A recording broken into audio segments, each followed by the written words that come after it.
ഇന്ന് തന്നെ ഡൗൺലോഡ് ചെയ്യൂ. കാണൂ നിങ്ങളുടെ ഫേവറേറ്റ് ഷോസ്. അവസാനം എന്റെ കുഞ്ഞിന് എന്തെങ്കിലും പറ്റുമെന്ന് എന്റെ പേടി. പേടിച്ചിട്ടൊന്നും ഒരു കാര്യമില്ല. കാര്യങ്ങൾ മനസ്സിലാക്കാൻ ബുദ്ധിയും ബോധമൊന്നും ഇല്ലാത്തവനല്ലല്ലോ അവൻ.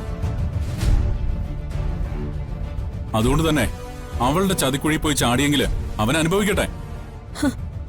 അല്ലാതെ എനിക്കൊന്നും പറയാനില്ല.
ചതിച്ചല്ലോ ദൈവമേ. ചതിച്ചത് ദൈവമല്ല, അമ്മ ചോറ് കൊടുത്ത് വളർത്തിയ എന്റെ അനിയനാ. അവൻ ചതിച്ചത് നമ്മളെ ആരെയല്ല, നെല്ലിശ്ശേരി സേതുമാധവൻ എന്നാ എന്റെ അച്ഛനെയാ. അവളുടെ കാറിന്ന് പിടിച്ചിറക്കി 4 കൊടുക്കാറുന്നില്ല ഏട്ടന്. ഇത് അവർക്ക് കിട്ടിയ ഏറ്റവും വലിയ വിജയം. സന്ദീപിന് ഇപ്പൊ ഉണ്ടായിരിക്കുന്ന ഈ മാറ്റത്തിന്റെ എല്ലാം പിന്നില് അവരായിരിക്കും കാരണമെന്ന് എനിക്ക് സംശയമുണ്ട്. എന്നാലും ഈ ചതി അവൻ നമ്മളോട് കാണിക്കുമെന്ന് ഞാൻ സ്വപ്നത്തിൽ പോലും വിചാരിച്ചില്ല. എന്നേക്കാൾ കൂടുതൽ മനസ്സിൽ അവളോട് ശത്രുത കൊണ്ട് നടന്നവനവൻ. ഇപ്പോ അവളുടെ മുഖത്ത് നോക്കി അവൻ എങ്ങനെ ചിരിക്കാനും സംസാരിക്കാനും പറ്റുന്നു? അവള് കാറിലിരിക്കുമ്പോ ഡ്രൈവിംഗ് സീറ്റിലിരുന്ന് അവൻ എങ്ങനെ വണ്ടി ഓടിക്കാൻ സാധിക്കുന്നു? അവളുടെ വീട്ടിൽ നിന്ന് കൊടുക്കുന്ന ഭക്ഷണം അവൻ എങ്ങനെ തൊണ്ടയിൽ താഴോട്ടിറങ്ങും? അച്ഛന്റെ ആത്മാവ് അവനോട് ഈ ജന്മം ക്ഷമിക്കില്ല. നമ്മുടെ അച്ഛന് ഇങ്ങനൊരു മകൻ ഇല്ലാതിരിക്കുന്നതായിരുന്നു നല്ലത്. ഈ കുഞ്ഞിന് ഇത്രയ്ക്ക് ബുദ്ധിയും വിവരം ഇല്ലാതെ പോയല്ലോ എന്റെ ഈശ്വര. ബുദ്ധിയും ബോധവും ഇല്ലാതായി പോയതല്ല, അത് കൂടിയതിന്റെ കുഴപ്പമായത്. ഇനി മുതൽ അവനെ അനിയനായിട്ട് കാണാൻ എനിക്ക് സാധിക്കില്ല.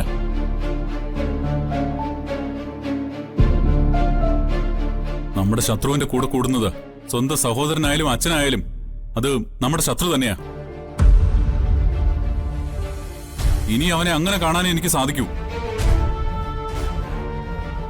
എന്തൊരു നാണക്കേടാ ഇത്. എന്റെ മോളുടെ അച്ഛനാണെന്ന് പറയാൻ പോലും എനിക്ക് പറപ്പ് തോന്നുക. എന്തെങ്കിലും ഒരു ചതി പ്ലാൻ ചെയ്തിട്ട് തന്നെയായിരിക്കും അവൾ സന്ദീപേട്ടനെ കൂടെ കൂട്ടിയത്. അവസാനം എന്റെ കുഞ്ഞിന് എന്തെങ്കിലും പറ്റുമെന്ന് എന്റെ പേടി. പേടിച്ചിട്ടൊന്നും ഒരു കാര്യമില്ല. കാര്യങ്ങൾ മനസ്സിലാക്കാൻ ബുദ്ധിയും ബോധമൊന്നും ഇല്ലാത്തവനല്ലല്ലോ അവൻ. അതുകൊണ്ട് തന്നെ അവളുടെ ചതിക്കുഴി പോയി ചാടിയെങ്കില് അവൻ അനുഭവിക്കട്ടെ. അല്ലാതെ എനിക്കൊന്നും പറയാനില്ല.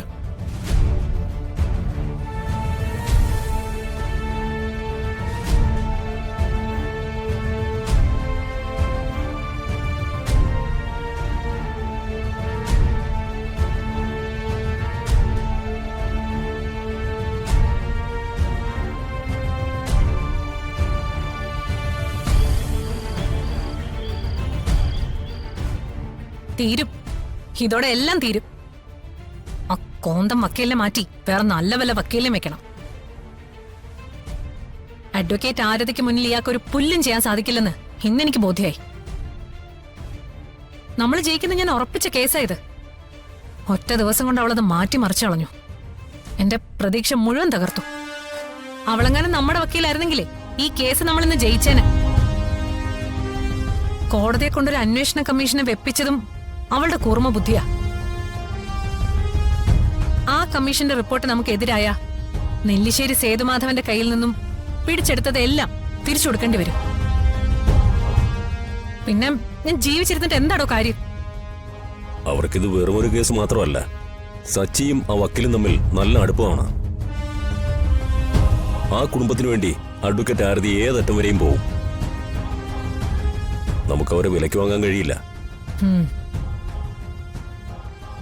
എന്റെ രണ്ടാമത്തെ പ്രശ്നം അർച്ചനയാ.